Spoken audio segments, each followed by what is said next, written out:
अस्सलामुअलैकुम नाज़रीन, मैं मोहम्मद असलम हुसैन सियासत की ख़बरों में आप सबका इस्तकबाल करता हूँ। आज 8 नवंबर 2025 है। इस्लामिक तारीख के हिसाब से आज 16 जमादी अव्वल 1447 हिजरी है। पेश है आज की कुछ अहम खबरें। दिफाई ज़राए ने आज हफ्ते को बताया कि जम्मू कश्मीर के कुपवाड़ा ज़िले के कैरन सेक्टर में लाइन ऑफ कंट्रोल पर दरअंदाजी की कोशिश को नाकाम बनाते हुए हिंदुस्तानी फ़ौज के चौकस दस्तों ने 2 दहशतगर्दों को मार गिराया। दिफाई ज़राए ने बताया कि कैरन सेक्टर में ऑपरेशन पिंपल में 2 दहशतगर्दों को बेअसर कर दिया गया, जहां कल जुमे की शाम दरअंदाजी की कोशिश को नाकाम बनाया गया था। ज़राए ने बताया कि 21 ग्रेनेडियर्स के सिपाहियों ने जुमे की रात LOC के कैरन सेक्टर में फॉरवर्ड डिफेंस लोकेशन पिंपल के करीब मशकूक हरकत देखी थी। आज के इस खबरनामे को नूरानी लिबास की जानिब से स्पॉन्सर किया जा रहा है।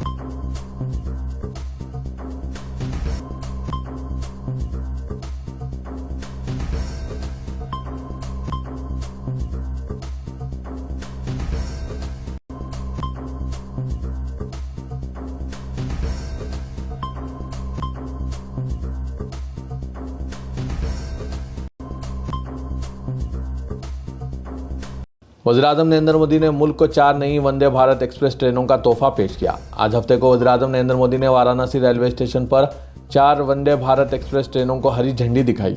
सबसे नुमायां ट्रेन वाराणसी से खजूरा वंदे भारत एक्सप्रेस है, जिसे काशी और पूर्वांचल के लोगों के लिए एक बड़ा तोहफा समझा जा रहा है। वज़ीर-ए-आज़म नरेंद्र मोदी ने वाराणसी रेलवे स्टेशन से आज हफ्ते की सुबह इन ट्रेनों को हरी झंडी दिखाई। इस मौके पर वज़ीर आला योगी आदित्यनाथ भी मौजूद थे।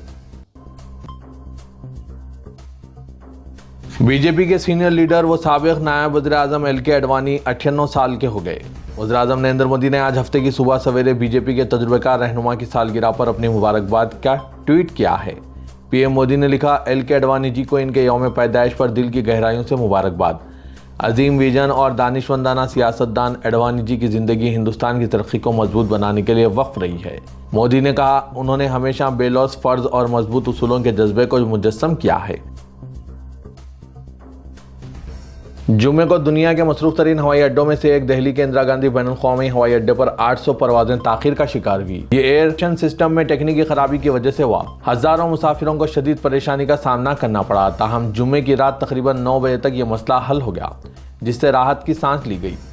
अब परवाजों में सिर्फ 19 से 20 मिनट की ताखीर हो रही है। एयरपोर्ट्स अथॉरिटी ऑफ इंडिया ने आज हफ्ते की अलग सुबह बताया कि टेक्निकी मसला जुमे की रात तक हल कर लिया गया। फ्लाइट राइडर के मुताबिक परवाज़ों की आमद से औसतन ताखीर 5 मिनट है और रवाना होने वाली परवाज़ों में औसतन ताखीर 19 मिनट है। अब तक कुल 129 परवाज़ें ताखीर का शिकार हुई, जिनमें से 53 आने वाली और 76 रवाना होने वाली परवाज़ें शामिल हैं। बिहार में असेंबली इंतखाबात की गहमा गहमी के दौरान सियासी फिजा में एक नारा गैर मामूली तौर पर मौजू गुफ्तगू बन गया है। तीर ही लालटीन है और लालटीन ही तीर है। यह नारा रियासत की सियासत में इत्तेहादी सफबंदी और नजरियाती खुरबत के बदलते मंजरनामे की तरफ इशारा समझा जा रहा है। साथ ही ये भी वाज़ेह कर रहा है कि बीजेपी को किस तरह से साइडलाइन किया जा रहा है। राष्ट्रीय जनता दल यानी RJD और जनता दल यूनाइटेड JDU की बरसों की सियासी कशमकश के बावजूद ज़मीनी तौर पर इसके वोटर्स में कहीं ना कहीं इत्तेहाद नजर आ रहा है। अगरचे दोनों जमातें बाज़ाब्ता तौर पर अपनी इंतखाबी मुहिम अलग अलग अलामतों लालटीन यानी RJD और तीर JDU के साथ चला रही है, लेकिन रियासत की आम सियासी गुफ्तगू, गली मोहल्लों की बहस और सोशल मीडिया पर यह जुमला सियासी इत्तेहाद, अमली मुफाहिमत और मुश्तरका मफादात की अलामत के तौर पर तेज़ी से मकबूल हो रहा है। नीतीश कुमार को बीजेपी के जरिए वज़ीर आला के ओहदे का उम्मीदवार नहीं बनाने के सबब JDU कारकुनों की शदीद नाराज़गी की जो बातें चल रही थी, इससे पहले मरहले की वोटिंग के बाद काफ़ी तक़वियत मिली है। इसकी वजह चाय खानों और चौक चौराहों के साथ ही सोशल मीडिया पर लालटीन ही तीर और तीर ही लालटीन का शगुफ़ा है। शगुफ़ा इसलिए कि ये बात कहाँ से निकली और किन बुनियादों पर कही जा रही है, इसका कोई ठोस सबूत नहीं है। अलबत्ता ये ज़रूर है कि JDU लीडरों के साथ ही मीडिया वाले भी हाँ और ना में बात कर रहे हैं। एक मारूफ सहाफ़ी ने नाम जाहिर न करने की बुनियाद पर बताया कि इस बहस की फ़िलहाल कोई ठोस बुनियाद नहीं, क्योंकि बहुत से लोग अपनी ख्वाहिश के मुताबिक बात करते हैं। जो महागठबंधन की सरकार बनाना चाहते हैं, इन्हें लगता है कि नीतीश कुमार अभी से बीजेपी का साथ छोड़ने की तैयारी कर रहे हैं। इलेक्शन कमीशन के जरिए दूसरे मरहले में मुल्क की 12 रियासतों में SIR का आगाज़ करने के खिलाफ एसोसिएशन फॉर डेमोक्रेटिक रिफॉर्म्स ने सुप्रीम कोर्ट से रुजू किया। अदालत उज़्मा ने इस पर समाअत के लिए 11 नवंबर की तारीख मुकर्रर की है। एसोसिएशन की तरफ से पेश सीनियर वकील प्रशांत भूषण ने जस्टिस सूर्यकांत और जस्टिस जोए माल्या बागची की बेंच के सामने इस मामले का जिक्र करते हुए दरख्वास्त की कि इस पर पीर को समाअत की जाए। वाज़ कि इसी तंजीम ने बिहार में SIR के खिलाफ भी अर्जी दाखिल की थी। वज़ीर-ए-आज़म नरेंद्र मोदी ने कौमी तराना वंदे मातरम की 150वीं सालगिरह के मौके पर मुनक़िदा तकरीब में बज़ाहिर कांग्रेस पर तनक़ीद करते हुए कहा कि 1937 में इस कौमी गीत के अहम अशार को हटा दिया गया, जिसने तक़सीम हिंद के बीज बोए और आज भी ऐसी तफ़रुक़ा पसंद ज़हनियत मुल्क के लिए एक चैलेंज बनी हुई है। वज़ीर-ए-आज़म नरेंद्र मोदी ने यह बात वंदे मातरम की 150 साला तक़रीबात के बाज़ाब्ता आगाज़ के मौके पर कही, जो 1 साल तक जारी रहेगी। इस मौके पर मोदी ने यादगारी डाक टिकट और सिक्का भी जारी किया। सुप्रीम कोर्ट ने आज मध्य प्रदेश हाईकोर्ट के फैसले को बरकरार रखा है, जिसमें इसने उज्जैन की 200 साला कदीम तकिया मस्जिद के इन्हदाम को बरकरार रखा था। इस मस्जिद को महाकालेश्वर मंदिर कॉम्प्लेक्स की तरक्की के सिलसिले में मुनज़्ज़म किया गया। जस्टिस विक्रमनाथ और जस्टिस संदीप मेहता पर मुश्तमिल बेंच ने मस्जिद की दोबारा तामीर की दरख्वास्त को मुस्तरद कर दिया। बेंच ने हाईकोर्ट के फैसले में कोई खामी नहीं पाई और कहा कि दरख्वास्त गुजार कानून के तहत राहत हासिल करने के लिए आज़ाद है, जिसमें मुआवजा भी शामिल है। सीनियर वकील MR शमशाद ने दरख्वास्त गुजार की तरफ से पेश होते हुए दलील दी कि मस्जिद को मुतसिल महाकालेश्वर मंदिर की तोसी के सिलसिले में सिर्फ पार्किंग की सहूलत के लिए मुनहदिम किया गया। इनका कहना था कि हाईकोर्ट का यह इदा है कि मजहब पर अमल आवरी का ताल्लुक किसी खास मुकाम से नहीं है। असदुद्दीन अवैसी सदर कुल हिंद मजलिस इत्तेहादुल मुस्लिमीन ने कहा है कि बिहार और सीमांचल की अवाम मौजूदा इंतखाबात में हुकूमत को बदलने के लिए नहीं, बल्कि सीमांचल को बदलने, यहाँ के हालात को बदलने, यहाँ के लोगों के मुक़द्दर को बदलने, इस इलाके को इंसाफ दिलाने, जुल्म के खात्मे के लिए मजलिस को वोट दें। 11 नवंबर को पतंग के निशान पर बटन दबाकर मजलिस को भारी अक्सरियत से कामयाब करें। असदुद्दीन अवैसी ने सीमांचल के आमूर और दीगर असम्बली हल्कों में मजलिस के इंतखाबी जलसों से खिताब करते हुए इन ख्यालात का इज़हार किया। सुप्रीम कोर्ट ने अपने एक अहम मुशाहिदे में गिरफ्तारी की तहरीरी बुनियादों को गिरफ्तार शुदगान की ज़बान में फराहम करने में नाकामी पर गिरफ्तारी और इसके बाद के रिमांड को गैर कानूनी करार दिया, क्योंकि पुलिस व इंतजामिया के लिए गिरफ्तार शुदगान को इनकी गिरफ्तारी की तहरीरी वजह खुद इनकी ज़बान में बतानी होगी। अपने अहम फैसले में सुप्रीम कोर्ट ने गुज़श्ता रोज़ IPC BNS के तहत तमाम जराइम पर लागू करने के लिए तहरीरी तौर पर गिरफ्तारी की बुनियाद फराहम करने का हुक्म जारी किया है। उत्तर प्रदेश की सियासत में आज़म खान और अखिलेश यादव की मुलाकात ने एक बार फिर नई सियासी हरारत पैदा कर दी है। समाजवादी पार्टी के सरबराह अखिलेश यादव और पार्टी के सीनियर लीडर और साबिक़ काबीनी वज़ीर मोहम्मद आज़म खान के दरमियान आज लखनऊ में अखिलेश यादव की रिहाइशगाह पर तकरीबन 45 मिनट तक बंद कमरे में गुफ्तगू हुई। जेल से रिहाई के बाद यह आज़म खान की अखिलेश से दूसरी मुलाकात थी। ज़राए के मुताबिक इस मुलाकात में रियासत की सियासी सूरत हाल, पार्टी के आइंदा हिकमत अमली और अक़लियती वोट बैंक के तय लाही अमल पर तफसीली बातचीत हुई। मुलाकात के दौरान आज़म खान के बेटे भी मौजूद थे। तेलंगाना के वज़ीर रेवंत रेड्डी ने कहा कि 2004 से 2014 के दौरान कांग्रेस हुकूमत के रियासत और मरकज़ में बरसर इख्तिदार होने से हैदराबाद की गैर मामूली तरक्की हुई है, जबकि 2014 से 2023 तक तेलंगाना में BRS और मरकज़ में BJP हुकूमत के दौर में रियासत की तरक्की ठप हो गई। प्रेस कॉन्फ्रेंस से खिताब करते हुए चीफ मिनिस्टर रेवंत रेड्डी ने कहा कि कांग्रेस दौरे हुकूमत में outer ring road, Shamshabad international airport, metro rail और दीगर प्रोजेक्ट्स की तकमील हुई। 2014 से मरकज़ में BJP और तेलंगाना में BRS बरसर इख्तिदार थी। इस दौरान रियासत की तरक्की सिफर हो गई। हैदराबाद की तरक्की पर कोई तवज्जो नहीं दी गई। 2014 में 16,000 करोड़ के फाजिल बजट के साथ तेलंगाना रियासत तश्कील दी गई, लेकिन 2023 तक KCR ने तेलंगाना को 8 लाख करोड़ का मखरूज बना दिया है। कांग्रेस को 2023 में मुआशी तौर पर कमज़ोर तेलंगाना रियासत हासिल हुई। उन्होंने कहा कि UPA दौरे हुकूमत में हैदराबाद के लिए मंजूरा ITIR प्रोजेक्ट को BJP हुकूमत ने मनसूख कर दिया। तेलंगाना हाईकोर्ट ने उस्मान सागर और हिमायत सागर ज़खायर आब के अतराफ ममनुआ बायो कंजर्वेशन जोन में तमाम सरगर्मियों पर इम्तना आयद करने का इंतबा जारी किया है। चीफ जस्टिस अपरेश कुमार सिंह और जस्टिस GM मुहिउद्दीन पर मुश्तमिल बेंच ने रियासती हुकूमत और सरकारी महकमाजात पर बरहमी का इजहार किया, जो मफाद आम की दरख्वास्त के जवाब में हलफनामा दाखिल करने में नाकाम हो गए। दोनों ज़खायर आब के अतराफ गैर मिजाज तामीरात की शिकायत करते हुए मफाद आम की दरख्वास्त दायर की गई। दरख्वास्त गुजार ने इल्ज़ाम आयद किया कि सरकारी महकमाजात गैर मिजाज तामीर को रोकने में नाकाम साबित हुए हैं। खानगी इदारों की जानिब से दोनों ज़खायर आब के आबगीर इलाकों में अंदरून 10 किलोमीटर गैर मिजाज तामीरात को जारी रखा है।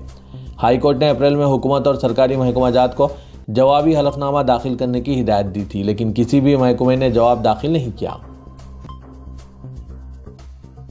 तेलंगाना के वज़ीर आला रेवंत रेड्डी खुद इस बात को तस्लीम कर चुके हैं कि 14 नवंबर को जुबली हिल्स में गुलाबी परचम लहराएगा। साबिक़ वज़ीर KT रामाराव ने आज वेंगलराव नगर डिवीज़न में अपने रोड शो से खिताब में ये दावा किया और कहा कि चीफ मिनिस्टर रेवंत रेड्डी ने आज प्रेस कॉन्फ्रेंस में सहाफ़ी की जानिब से पूछे गए सवाल कि आप जुबली हिल्स के इंतखाबात के नतायज को रेफरेंडम तस्वुर करते हैं तो खुद रेवंत रेड्डी ने जवाब दिया वो शिकस्त तस्लीम करने के मुतरादिफ है। के.टी. रामाराव ने कहा कि चीफ मिनिस्टर ने जुबली हिल्स के नतायज को रेफरेंडम के तौर पर कबूल करने से इनकार करके कहा कि नतायज के बाद वो मामूली तब्दीलियां लाएंगे और गलतियों को सुधारने की कोशिश करेंगे। चीफ मिनिस्टर तेलंगाना रेवंत रेड्डी ने फीस रीइंबर्समेंट के बकायाजात के मसले पर खानगी तालीमी इदारों की हड़ताल पर सख्त बरहमी का इजहार किया। उन्होंने कहा कि तलबा की जिंदगी से खिलवाड़ करने वाले तालीमी इदारे और सियासी पार्टियों को बर्दाश्त नहीं किया जाएगा। रेवंत रेड्डी ने एक प्रेस कॉन्फ्रेंस से खिताब करते हुए तालीमी इदारों की हड़ताल को गैर मुनसिफाना करार दिया। उन्होंने कहा कि कांग्रेस दौरे हुकूमत के बकायाजात मरहलेवार तौर पर जारी करेगी और इस सिलसिले में कॉलेजेस के इंतजामिया को वाकिफ कराया गया है। बावजूद इसके हड़ताल के जरिए तलबा की ज़िंदगी से खिलवाड़ करना ठीक नहीं। चीफ मिनिस्टर ने कहा कि बकायाजात आज नहीं तो कल वसूल हो जाएंगे, लेकिन कॉलेजेस को बंद रखते हुए तलबा के तालीमी नुकसान की पाबंदी कैसे की जा सकती है। चीफ मिनिस्टर तेलंगाना रियासत के मुसलमानों से ही नहीं बल्कि तमाम मुसलमानों से माजरत ख्वाही करें। साबिक रियासती वज़ीर टी हरीश राव ने आज हैदराबाद में प्रेस क्लब की जानिब से मुनक़िदा मीट दी प्रेस से खिताब के दौरान चीफ मिनिस्टर से मुतालबा किया कि वो मुल्क भर के मुसलमानों से माजरत ख्वाही करें, क्योंकि इस मुल्क में मुसलमानों का वजूद कांग्रेस के वजूद से पहले से है। हरीश राव ने चीफ मिनिस्टर के रहमत नगर में रोड शो के दौरान दिए गए बयान का हवाला देते हुए कहा कि कांग्रेस है तो मुसलमान है, कांग्रेस है तो मुसलमानों की इज्जत है, कांग्रेस नहीं तो मुसलमान कुछ भी नहीं। ये अल्फाज मुसलमानों की तौहीन और तज़हीक़ के मुतरादिफ है। उन्होंने बताया कि चीफ मिनिस्टर रेवंत रेड्डी हिंदुस्तान में मुसलमानों की तारीख से वाकिफ़ नहीं है, इसीलिए इस तरह की गुफ्तगू कर रहे हैं। हैदराबाद के जुबली हिल्स असेंबली हल्के में वोटरों में रकम तकसीम करने के लिए भारी रकम जमा करने की इत्तला पर जुमे को इलेक्शन स्क्वाड ने मुकामी पुलिस के साथ मिलकर बीआरएस के साबिक रुकन असेंबली एम जनार्दन रेड्डी के मकान पर धावा किया और घर के हर हिस्से की बारीकी से तलाशी ली। इसी तरह कोकटपल्ली की बीएसपी कॉलोनी में वाक़ बीआरएस के रुकन कानून साज कौंसल टी रविंदर राव के मकान पर भी तलाशी मुहिम चलाई गई। ताहम दोनों के मकानात में किसी किस्म के रुकूमात मौसूल होने की कोई इत्तला नहीं है। इन कार्रवाइयों पर बीआरएस कायदीन ने शदीद बरहमी का इजहार किया और कांग्रेस हुकूमत पर इंतकामी सियासत का इल्ज़ाम लगाया। सोशल मीडिया पर एक ऑटो ड्राइवर के काबिल एतराज़ हरकत का वीडियो तेज़ी के साथ वायरल हो रहा है। किसी सारिफ ने यह video commissioner police Hyderabad VC Sajjanar को भी टैग किया। सोशल मीडिया पर वायरल वीडियो में देखा गया कि ऑटो ड्राइवर ड्राइविंग सीट पर बैठा हुआ है, जबकि इसके बाजू एक खातून भी सवार है और वो दोनों काबिल एतराज़ हरकत करते हुए नजर आए। ये वाक़या चादरघाट का बताया जा रहा है। ताहम ये वाक़या कब पेश आया इसका फौरी तौर पर पता नहीं चल सका कि सड़क से गुजरने वाले किसी राहगीर ने इस मंजर की वीडियोग्राफी कर ली, जो तेज़ी के साथ सोशल मीडिया पर वायरल हो गई। शहर हैदराबाद के मशहूर व मारूफ अजरा पब्लिक स्कूल आसिफ नगर के इंतज़ामिया की हम्मा वक्त कोशिश और जद्दोजहद रही है कि वो अपने तलबा की लियाकत के ज़ेर असर तलबा और रूहानी जिस्मानी तौर पर भी कामयाब व कामरान बनाकर उभारें। इस ज़िमन में अजरा पब्लिक स्कूल के नौनिहार तलबा ने school games federation of India की जानिब से खिलाए गए हैंडबॉल फाइनल मुकाबले में दूसरा मुकाम हासिल किया। कोचेस सलमान और अरशद सर के ज़ेर निगरानी तलबा ने बेहतरीन खेल का मंजर पेश करते हुए ये मुकाम हासिल किया। मोहम्मद यूसुफ 10वीं जमात ने स्टेट लेवल पर जगह बनाई और अंडर 14 में नजमुर रहमान ने स्टेट लेवल पर होने वाले कंपटीशन जीतकर अपना नाम दर्ज कराया। इस मौके पर सदर school Mohammad Waliullah, director Shahbaz Mirza, director doctor Faiza Waliullah ने मुबारकबाद पेश करते हुए तलबा से कहा कि मकसद मंजिल तक पहुँचने की हो तो नतीजा सिर्फ कामयाबी की शक्ल इख्तियार करती है। प्रिंसिपल फरजाना सईदा ने तलबा को मुबारकबाद दी और मुस्तकबिल में मज़ीद कामयाबियों के लिए एक नेक तमन्नाओं का ख्याल जाहिर किया। इन दिनों हल्का असेंबली जुबली हिल्स के इंतखाबात की तशहीर जोरों शोर से जारी है और हैदराबाद में सियासी सरगर्मियां तेज हो गई है। हल्का असेंबली जुबली हिल्स में कांग्रेस के उम्मीदवार नवीन यादव को कामयाब कराने के लिए मजलिस इत्तेहादुल मुस्लिमीन का छोटा और बड़ा यानी छोटे से बड़े लीडर सभी एड़ी चोटी का जोर लगा रहे हैं। हल्का असेंबली जुबली हिल्स में तमाम मजलिस इत्तेहादुल मुस्लिमीन के लीडरान मौजूद हो रहते हुए नवीन यादव के लिए तशहीर कर रहे हैं। कांग्रेस पार्टी को जुबली हिल्स से जिताने के लिए एड़ी चोटी का जोर लगाया जा रहा है। कल जुमे को हल्का असेंबली जुबली हिल्स के शेखपेट में वाक़ मस्जिद अक़सा में मजलिस के फ्लोर लीडर अकबरुद्दीन अवैसी ने नमाज जुमा अदा की, जिससे तासुर दिया जा रहा है कि अकबरुद्दीन अवैसी ने नवीन यादव के इंतखाबी मुहिम के एक हिस्से के तौर पर यहाँ पर नमाज जुमा अदा की। तमाम गोशों में ये बात गश्त कर रही है कि आखिर क्या मजबूरी है जो कांग्रेस पार्टी को सपोर्ट किया जा रहा है। नाज़रीन, इन सब पर आपकी क्या राय है? कमेंट के ज़रिए आप भी अपने ख्यालात पेश कीजिएगा।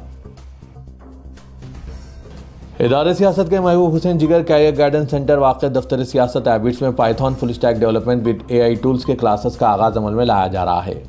मुल्क व बैरून मुल्क में पाइथन और AI की मांग को देखते हुए इदारे सियासत ने इस कोर्सेस का आगाज अमल में ला रहे हैं। इदारे सियासत में Python full stack development with artificial intelligence tool का फ्री बूट कैंप पीर 10 नवंबर रात 8 बजे से इदारे सियासत के महबूब हुसैन जिगर हॉल में मुनक़िद किया जा रहा है। ख्वाहिशमंद उम्मीदवार इस सुनहरे मौके से इस्तेफादा हासिल करें, जिसमें HTML, MySQL, CSS, JavaScript, Django, Python, ChatGPT, Gemini, perplexity वगैरह कराया जाएगा। मज़ीद तफसीलात के लिए इन फ़ोन नंबरात पर रब्त पैदा कीजिए। फ़ोन नंबर है 9000191481 9393876978।